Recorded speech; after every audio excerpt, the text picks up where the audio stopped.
गर्भावस्था एक बहुत ही महत्वपूर्ण अवस्था है जिसके अंदर हमें बेबी जो अंदर है उसके पोषण का और माता के पोषण का पूरा ध्यान रखना चाहिए। तो इस दरमियान जो हमें खाना दिया जाना चाहिए वो एक भरपूर पौष्टिक खाना होना चाहिए जिसके अंदर रिक्वायरमेंट्स के अनुसार कार्बोहाइड्रेट, प्रोटीन और फैट्स की सारी ही रिक्वायरमेंट्स को पूरा किया जाए। उसमें डिफरेंट डिफरेंट तरीके के वेजिटेबल्स, फ्रूट्स, दूध, दही, पनीर ये सब सम्मिलित होना चाहिए जिससे कि बच्चे का बौद्धिक, शारीरिक सारा विकास जो कि माँ के गर्भ में होता है वो अच्छे से हो। मॉर्निंग ब्लड ग्लूकोज लेवल्स काफी लो चले जाते हैं और जिसके कारण की प्रेग्नेंट लेडी को काफी वॉमिटिंग सेंसेशन होने लग जाते हैं बिकॉज उसको भूख लगी होती है। तो इस दरमियान हमको मॉर्निंग सिकनेस से रिलीफ होने के लिए उनको चाय के साथ में मीठे बिस्किट दिए जा सकते हैं, फ्रूट्स दिए जा सकते हैं, नट्स दिए जा सकते हैं जैसे अखरोट है, बादाम है। तो यानी कि कोई छोटा सा एक स्नैक जो कि प्रोटीन और कार्बोहाइड्रेट दोनों में अच्छा हो, ऐसा स्नैक उनको दिया जाना चाहिए ताकि उनको मॉर्निंग सिकनेस ना हो। जैसे कि ICMR, national institute of nutrition की गाइडलाइंस आई हैं जिसमें कि प्रेगनेंसी और लैक्टेशन के दौरान कुछ एक कैलोरीज, प्रोटीन में इजाफा किया गया है जो एक नॉर्मल महिला के तुलना में 17 ग्राम प्रोटीन अधिक दिया जाना चाहिए एक गर्भवती स्त्री को यानी प्रेग्नेंट लेडी को। और लैक्टेशन में भी उसको लगभग 25 ग्राम प्रोटीन अधिक देना चाहिए। इसके लिए जो हमारा खान पान है वो इन सब अधिकताओं को लेते हुए बनाया जाना चाहिए। जैसे कि एक नॉर्मल जो लेडी है उसका जो प्रोटीन रिक्वायरमेंट है आइडियली 55 किलो की महिला को 55 ग्राम प्रोटीन की आवश्यकता होती है। जैसे ही हम उनको गर्भावस्था में देखते हैं तो उस दरमियान उसको बढ़ते हुए फीटस के लिए 17 ग्राम प्रोटीन अधिक देना चाहिए। तो कुल मिलाकर 70 ग्राम के आसपास इनका प्रोटीन इंटेक डेली का होना चाहिए। वैसे ही कैलोरीज में जब हम देखते हैं तो इनको 200 से 350 कैलोरी का अधिक खाना खाना चाहिए। तो पहले की एक भ्रांति थी कि you have to eat for two, now it is not there कि भाई हमें ऐसा अभी 2 जनों के हिसाब से खाना नहीं खाना है। प्रोटीन और कैलोरीज में बहुत ज्यादा इजाफा नहीं है, उसको देखते हुए इन लोगों का खाना होना चाहिए। बट जब हम सर्वेस करते हैं, जब हम स्टडीज करते हैं, तब हम ये देखते हैं कि लेडीज को जितना नॉर्मली खाना मतलब होता है उससे जो उनकी रिक्वायरमेंट है उससे बहुत कम, यानी कि 50% of the requirements are only met. उसको देखते हुए तो लगता है कि हाँ प्रेगनेंसी में इन लोगों को बढ़ा के खाना दिया जाए ताकि वो उनके फीटस की ग्रोथ के लिए अच्छा रहे। देखिए गर्भावस्था में हमें कैंड फूड्स जो होते हैं, फ्रोजन फूड्स जो कि होते हैं जिसमें कि मटन वाली जो चीजें हैं वो नहीं खाना चाहिए क्योंकि इनमें थोड़े बैक्टीरियाज होते हैं, इनमें प्रिजर्वेटिव्स की डोज काफी हाई होती है। इनके अंदर जितने सोडियम बेंजोएट वगैरह ये सब जो प्रिजर्वेटिव्स डालते हैं बच्चे के ऊपर गलत प्रभाव डालते हैं। दूसरा, इनमें कभी कभी टॉक्सिसिटी हो जाती है। तो जैसे कि कैनिंग का टेम्परेचर यदि ठीक ना रखा जाए तो इसके अंदर मोल्ड्स ग्रो हो जाते हैं और जिसके कारण कि गर्भवती स्त्री का स्टमक अपसेट हो सकता है और टॉक्सिसिटी भी हो सकती है। तो इसलिए बेटर है कि हम कैंड फ्रूट, फ्रोजन फूड्स ये सब चीजें नहीं खाएं। दूसरी चीज है अल्कोहल, स्मोकिंग, टोबैको, इन सब चीजों का प्रयोग नहीं करना चाहिए। तीसरी चीज है कि हाँ जितने भी जंक फूड्स हैं जैसे कि हम कहते हैं पानी पूरी, पिज्जा, बर्गर, मैदे वाली जितनी चीजें हैं उनसे इनको परहेज करना चाहिए। दूसरी जो सबसे ज्यादा इम्पोर्टेंट चीज है कि हाँ हमारे यहाँ काफी सारे मिथ्स हैं कि पपीता मत खाओ, पाइनएप्पल मत खाओ। बट ऐसी कोई भी मतलब if everything is in moderation, मतलब हर कोई चीजें यदि हम लिमिट में ले रहे हैं तो ये दो फ्रूट्स को ऐसा अवॉइड करने का कोई रीजन नहीं है। 100 grams of papaya can be eaten, मतलब कभी भी आप उसको खा सकते हैं गर्भावस्था के दौरान।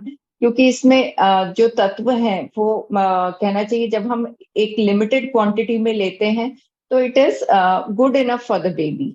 जो हम तले गले फ्राइड फूड्स जो होते हैं, बाजार का खुला हुआ खाना जिसपे मक्खियां भिन भिनारी हो, या फिर रोड साइड फूड जो कि जिसमें अनहाइजीनिक फैक्टर्स ज्यादा हैं, तो वो सब चीजें इन लोगों को अवॉइड करनी चाहिए क्योंकि इनकी इम्यूनिटी थोड़ी कॉम्प्रोमाइज्ड होती है। तो इन लोगों को बाजार के खाने से बचना चाहिए। प्रेगनेंसी के दौरान वजन बढ़ने का मुख्य कारण यही है कि जो एक ओल्ड सेइंग है ना कि you have to eat for two, तो उसी चीज पे लोग बाग काफी ज्यादा कहना चाहिए प्रैक्टिस करते हैं।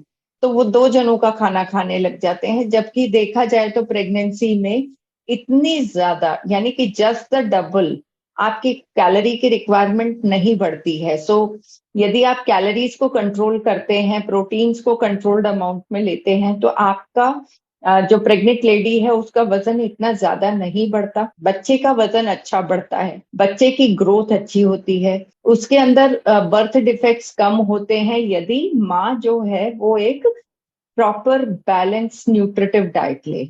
तो इसलिए बेटर है कि हाँ, जितनी कैलोरीज आपको बताई गई हैं आप उसको ही केवल कॉम्प्लीमेंट करके थोड़ा फीडिंग पे ध्यान दें, और जितना प्रोटीन बताया गया है उतना ले लें।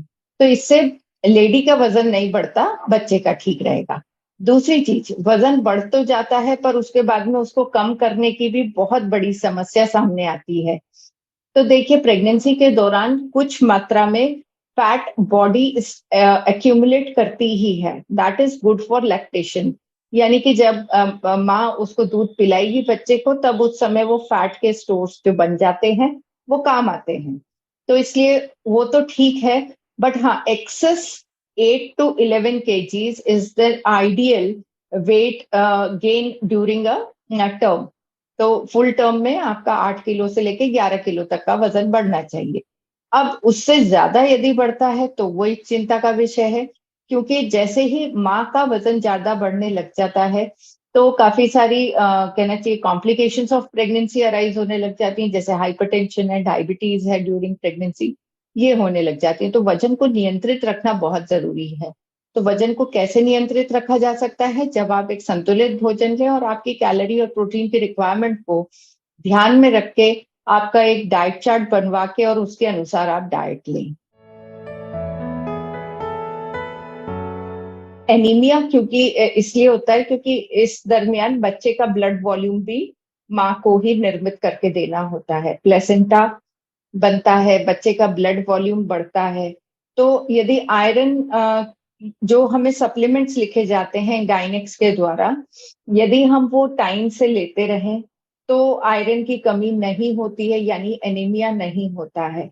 जिन माताओं में एनीमिया हो जाता है उनके बच्चों में मंद बुद्धि, बच्चों का पैदा होने की जो कहना चाहिए फ्रीक्वेंसी है या जो प्रोबेबिलिटी है वो काफी बढ़ जाती है। तो इसलिए बेटर है कि आप एनीमिया न होने दें, उसके लिए खान पान पर विशेष ध्यान रखें। आयरन किन किन चीजों में पाया जाता है भाई? सारी हरी सब्जियों में पाया जाता है, ड्रम स्टिक्स में पाया जाता है, अनार में है, सारे नट्स एंड सीड्स में है। तो एक प्रॉपर बैलेंस डाइट में आप इन सब चीजों का समावेश करें। आपके घर में जो बर्तन है, कढ़ाई वगैरह है, वो आप लोहे की यूज कर लें तो एलिमेंटल आयरन आता है। खाना खाने के तुरंत बाद में आधा कप नींबू पानी पीने से जो फूड के अंदर आयरन और कैल्शियम है उसका एब्जॉर्प्शन अच्छा होता है। तो इसलिए खाना खाने के बाद में नींबू पानी पिएं। तो जब हम एक कहते हैं पारंपरिक भारतीय पौष्टिक थाली का इस्तेमाल करते हैं या उसको खाते हैं, तो उसके अंदर आयरन वगैरह सभी चीजें बैलेंस क्वांटिटी में अपने आप पहुंच जाती हैं। तो फिर अपने को इतनी एनीमिया होने की संभावना नहीं रहती है। हाँ, इस दरमियान जो आपको सप्लीमेंट्स लिखे जाते हैं कृपया करके उनको जरूर लें। इस समय हम अफोर्ड नहीं कर सकते हैं कि आप एनीमिक हो जाएं और बच्चे में कुछ न्यूरोलॉजिकल इश्यूज बाद में आए। तो वो आपके लिए भी अच्छा नहीं रहता है, माओ के लिए भी अच्छा नहीं रहता है, किसी के लिए भी ठीक नहीं है। तो इसलिए बेटर है कि आप आयरन सप्लीमेंटेशन पे भी ध्यान रखें। और डाइटरी आयरन के सोर्सेज में सबसे अच्छा फ्रूट है अनार। तो अनार को खाना चाहिए, अनार इज रिच इन आयरन। तो लोटस स्टेम होती है, कमल ककड़ी की जड़ जिसको बोलते हैं, तो वो एक बहुत अच्छा स्रोत है आयरन का। तो इन सब वेजिटेबल्स को आप यूज कर सकते हैं। और खाने की जितने भी बर्तन आप इस्तेमाल करते हैं, कोशिश कीजिए कि लोहे के करें।